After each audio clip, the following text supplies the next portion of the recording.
Hey, this is Mike. Thank you so much for choosing this video. Today I'm in Myrtle Beach, South Carolina, visiting East Coast Honda, and I'm checking out a 2025 Honda Civic Hybrid in the Sport Touring trim level. This vehicle is sitting on 235/40 Continental tires wrapped around 18-inch alloy wheels with a matte gray finish. It also has four-wheel disc brakes with ventilated rotors in the front and solid rotors in the back. The name of this color is Meteorite Gray Metallic. And this is not a new color. It's one that Honda's had for a little while now. It's a pretty popular color. Has a little sparkle to it. Looks nice.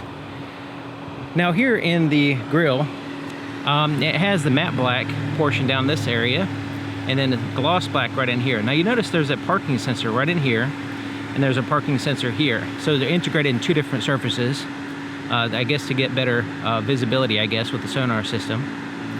Now it has the functional airflow here on the sides, and the headlights are a multi-reflector system. So you have the outer portions here.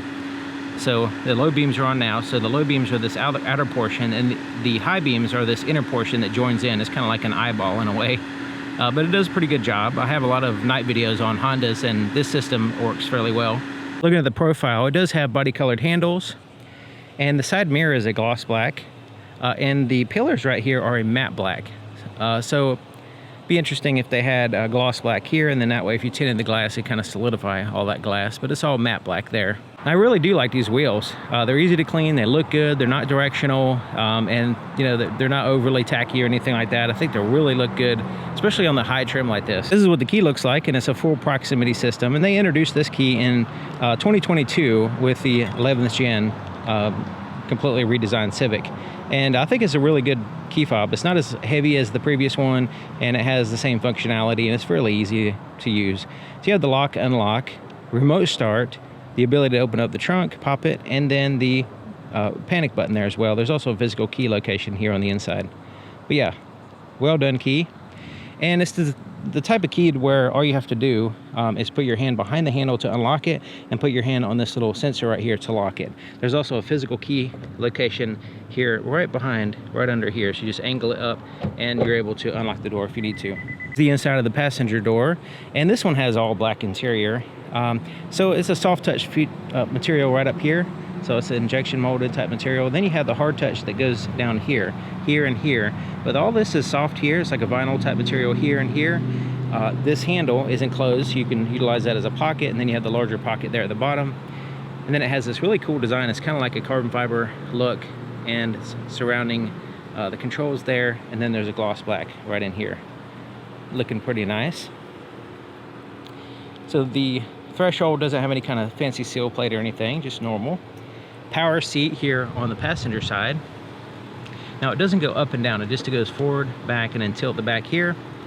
And they're leather seats, and they're heated as well, and you can see the perforations there in the center. Very comfortable as well.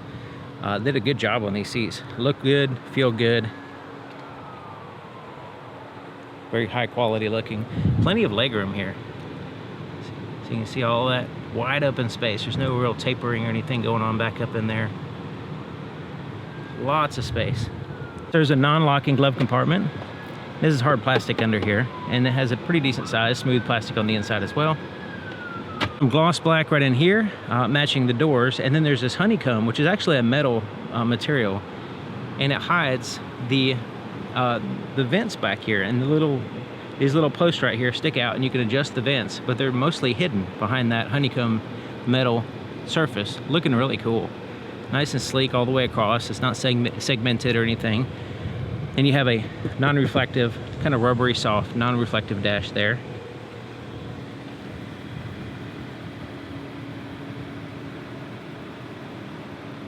So everybody knows that the Civic is a compact car, right? But look how much room you have. Lots of room here to get in and out here in the front. Plenty of leg room. The back door, the swing of the door is good here on the front. The back door, the swing of the door is good. And the opening it's a little bit smaller, but it's still open enough to where it feels like you have a lot of room. And that helps out with the swing of this door as well, coming out this far. So the back door, a little bit different. We have hard touch surfaces instead of soft here. And then you have that vinyl material just around the arm. But you have the gloss black, pocket. Other than that, it's pretty similar to the front. Now it does have the child lock system, which is separated for the driver and passenger sides here in the back, so you can independently lock those if you need to. So there's a threshold area. I like the way they fill in this area here, so if something falls out of your pocket or sides, it just comes down and slides down and you can get it in the floor. It's not like stuck between the seat or something. So this is basically a bench seat back here. It does have the armrest with cup holders. And it has the latch system for car seats, and it's behind this flap right here, so it's easy to get to. Then you can cover them up and get it out of the way. So yeah, lots of room, very easy to get in and slide around, that kind of stuff. It has a pocket on the back of the passenger seat here, right here, mat pocket, but not the driver's seat. And then there's the leg room here. Now I have the seat far back quite a bit, and you can still see that there's a decent amount of leg room here. There's a little hump there in the center. There's no climate control vents back here in the center. No connectivity either. It's kind of interesting.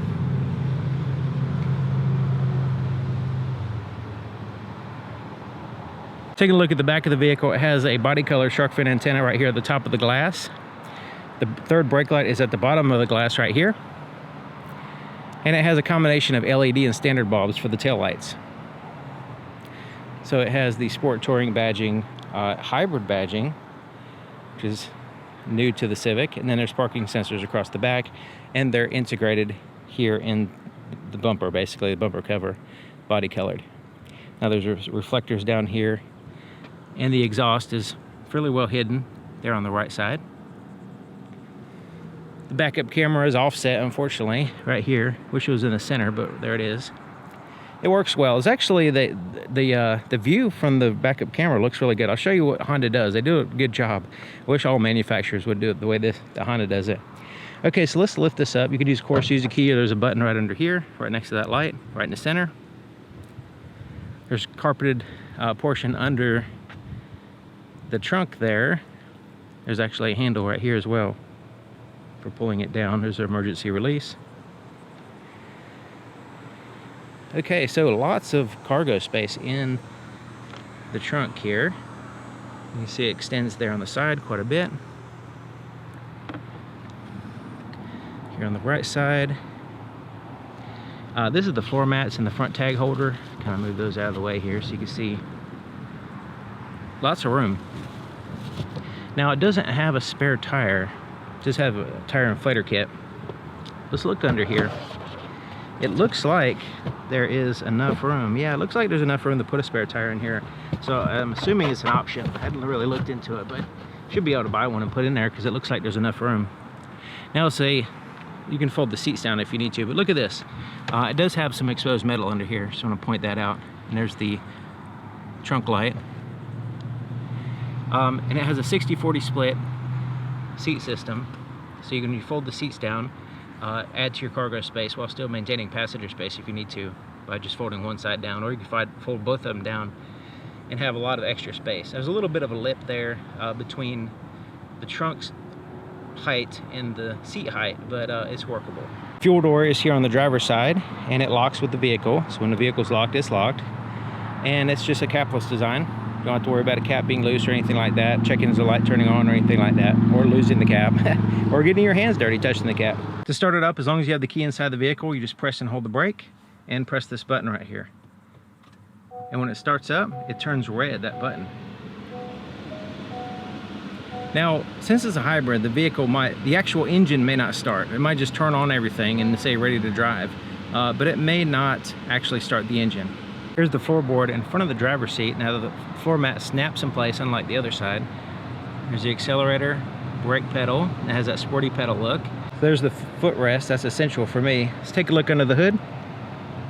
To open the hood, there is a latch a little bit to the left of center, so right in here to the left, and it's down, and you just move it to the right and lift up. And it's not very heavy hood, but it does require a prop to hold it up. Here's the prop right here. And there's actually two places, one right here and one here if you need it in a higher position.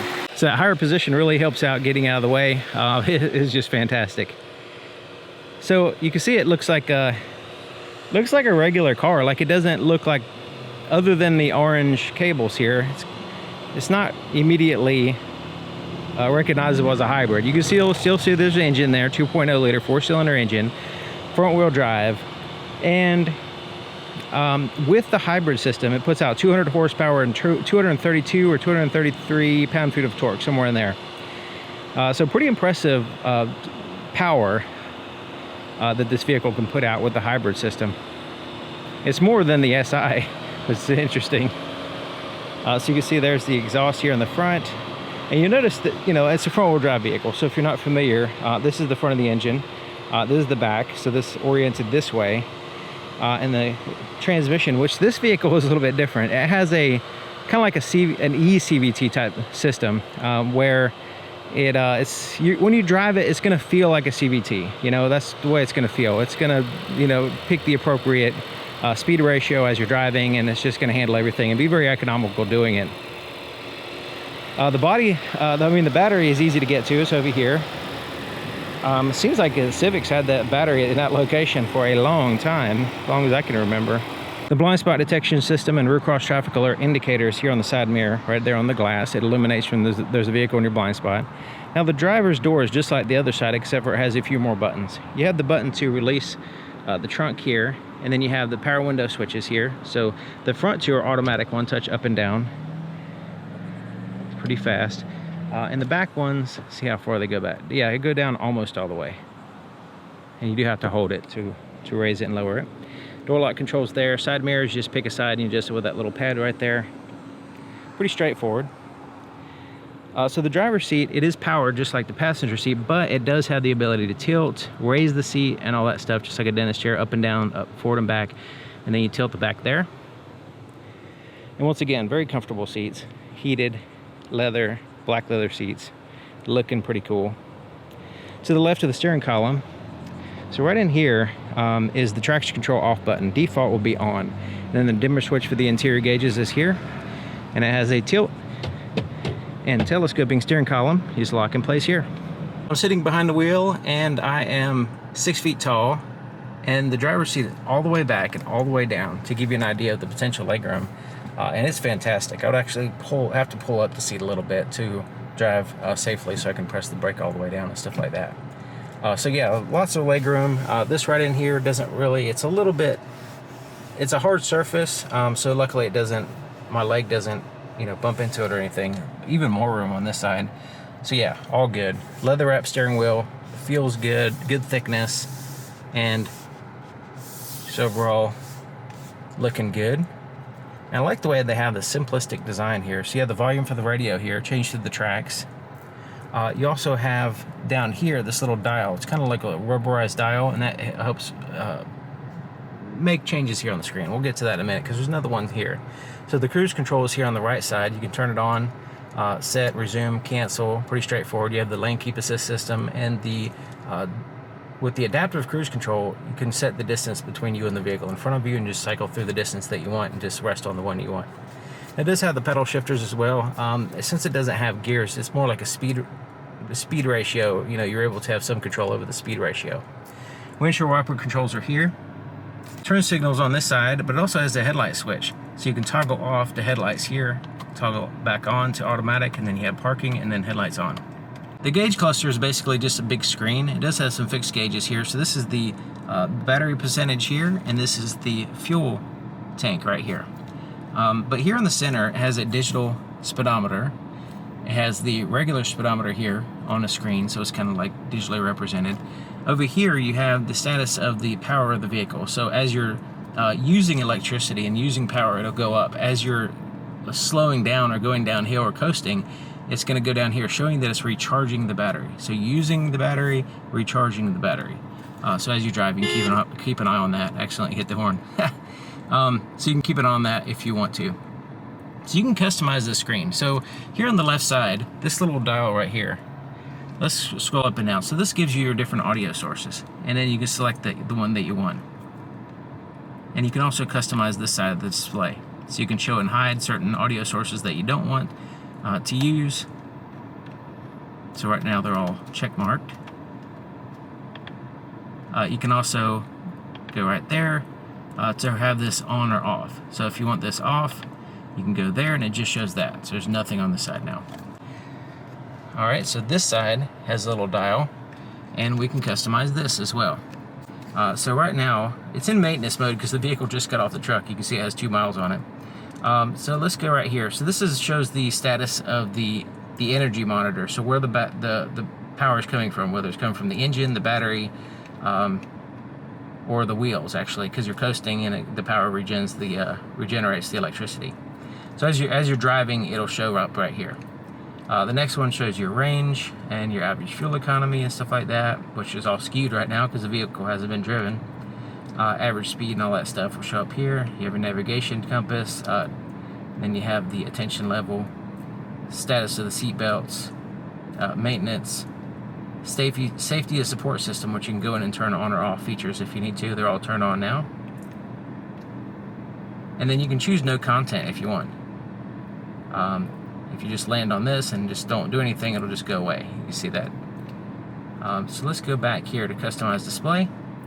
And you can show and hide different things. Like there's some stuff you don't want to have in that list. We can uncheck them. Right now they're all checked. But you can also customize this display. Let's go back here and let's go to gauge design. This is kind of neat because we've been looking at it in the round view. Let's go to bar view. Gives us that view, so just have bars on the side. Round minimal has less stuff, and also they'll even hide when the cruise control is active. And then you have bar minimal, same thing, where it has less stuff and then the bars will disappear when the cruise control is active. Kind of neat.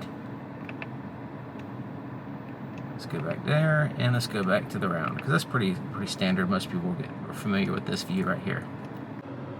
So looking at the touchscreen, it has physical buttons here on the side. It has a physical volume knob to enter the stations, a back button, and a home button. You have the volume knob, which you can press in and mute the audio as well. Now there's these little shortcuts here on the very side, as well as these little tile icons here on the main screen.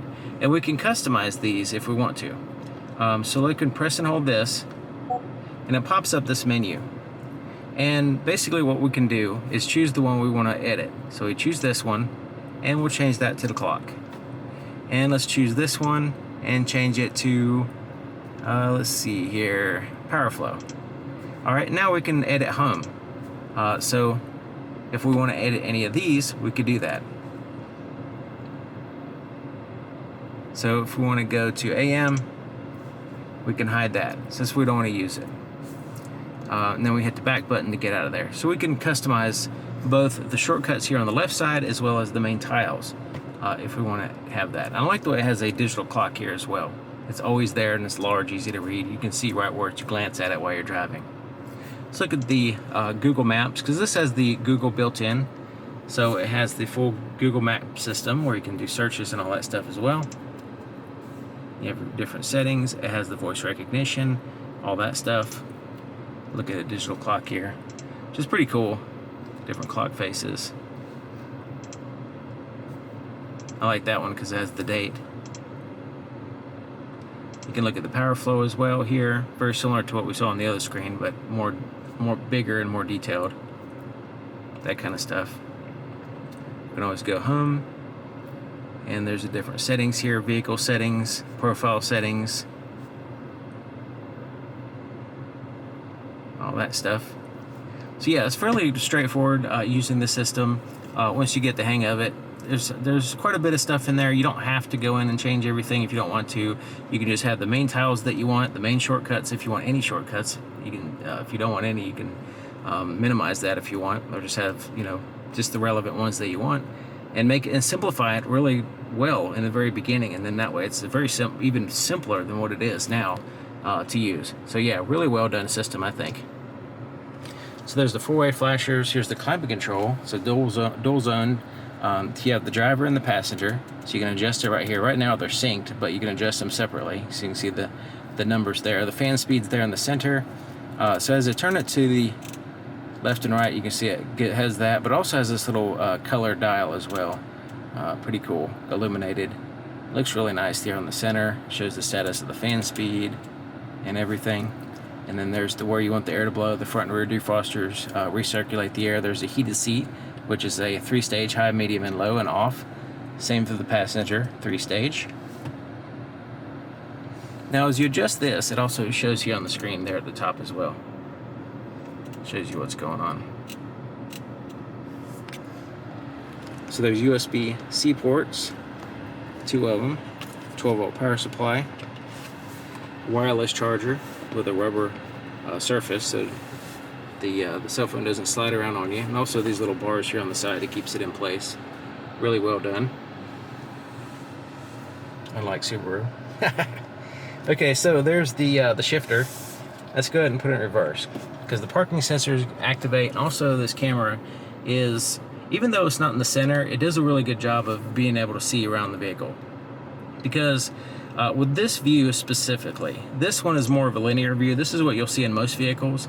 This is a top-down view to see directly behind the vehicle, but this wide view right here, you're actually able to see to the left and to the right of what's directly behind you, and if there's any cars coming, if you're backing out of a parking spot, you actually see the car around the other car. So it actually gives you a elbow view right here. It bends the light so you can see it. It's excellent. I wish all vehicles were like this. It really gets you spoiled when you're used to when you get used to this backup camera view. The rear cross traffic alert as well. It can be activated or deactivated right there when this is popped up. All right, there's neutral, drive, pretty straightforward. So there's the cup holders, and they have little spring arms there. Hard plastic on the inside, fairly easy to clean and keep up with, durable. There's the drive modes. So it'll show you on both this screen and this screen what drive mode you're in. So that's Econ. Next one is normal. I'm trying to show you both screens at the same time, but this one over here just shows a picture. So there's sport,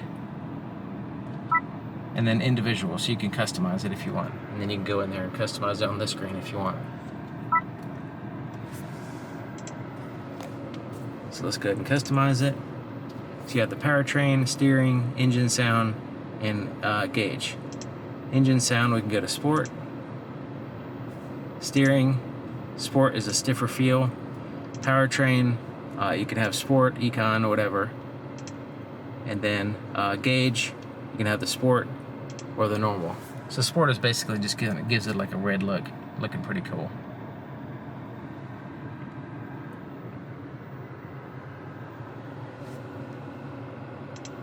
Go back to normal, and we'll go back there. Okay, so let's go ahead and put it in normal mode again. If we're in eco mode,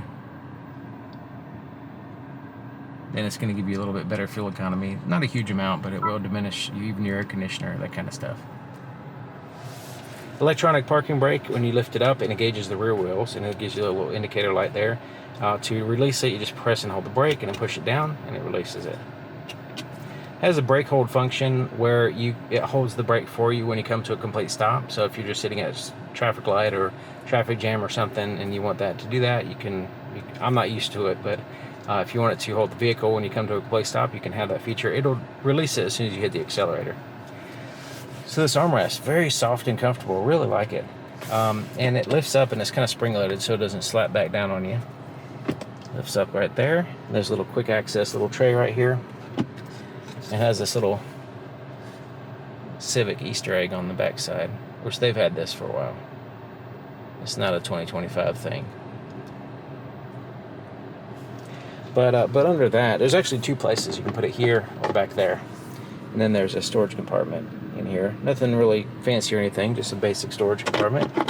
It does have a rubberized floor and then smooth plastic on the inside. So it's fairly easy to maintain. It's durable and all that, because those tend to get junked up. Okay, so it has the auto dim rear view mirror. It's actually auto dimming now because I have the shade over the light sensor, and you can turn that feature on or off right here with that button. So you have quick reading lights here for the driver, the passenger. You can turn on all the interior lights with that button, all off, or have them turn on when you open up the door in that center position. This is for the sunroof. We'll get to that in a second. It has roadside assistance button right here. It's covered up with this little flap. You have a little green light right there as well. At nighttime, that might be actually these lights right here. Let me go ahead and turn on the lights. Yeah, these little lights right here are like little ambient lights that shine in the center, give you like a little bit of a moonlight. This is just like a little finder light, I suppose. So up here is your sunglasses holder, and it's like a foam material on this side. It's kind of grippy too. So when you put your glasses in there, it's not going to slide around. It feels nice and grippy. This is just a smooth plastic on this side though. So the visor is a black cloth, just like the headliner, and it has a mirror with light. It does extend out, covers most of the glass there on the side. Same thing on the other side there. Okay, so the sunroof. It has a shade that blocks 100% of the light. You just slide it back, it's manual. Then you have this one-touch button right here. So the one-touch button, you pull it back to slide it back. Push it forward. And then you push up on it, on the button there, to tilt it up. And then you push forward to close it. So looking at the visibility here in the back, it has that little window in that rear pillar, which helps out a whole lot. But just overall, looking over my shoulder, looking out the back window, it's not really an issue at all as far as the visibility. Now it does have the parking sensors, rear cross traffic alert, blind spot detection system, backup camera, all kinds of technology to help you drive the vehicle safely. But yeah, it's not really a problem even just looking around. Not really a big deal. So there you have it, 2025 already, hybrid Civic, very interesting. Really impressive vehicle, especially for the price range. The Civic, very competitive prices. The first two trims are a non-hybrid, and then the upper two trims are a hybrid. So this is the highest trim that they make. Thank you to East Coast Honda here in Myrtle Beach, South Carolina for providing the vehicle. Their contact information will be in the description, and I'll see you guys next time.